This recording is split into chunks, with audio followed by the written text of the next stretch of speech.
Источниот регион и понатаму цврсто го држи социјалното дно во државата. Регионот кој со децении се труди да излезе од сиромаштијата и да се приклучи на поразвиените, никако да го најде вистинскиот пат.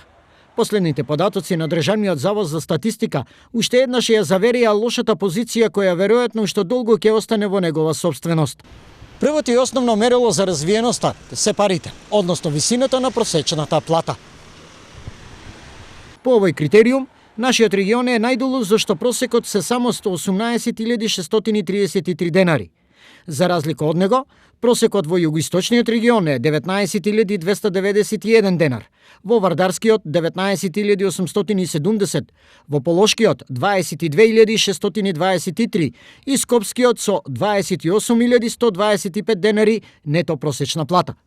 Поедноставно, платите во Скопје се за цели 50% повисоки од нашите во источниот регион.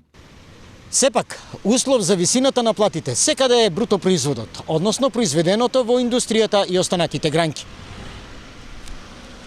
Сразмерно на платите, економските параметри во случајов се исполнити, бидејќи Скопскиот регион покажува и најголема продуктивност по жител со 411.575 денари на годишно ниво.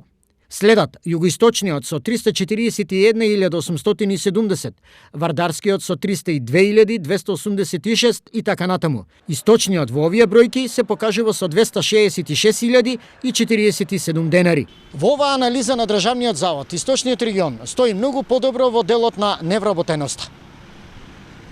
Со само 11,5% невработеност, Источниот регион е втор во државата.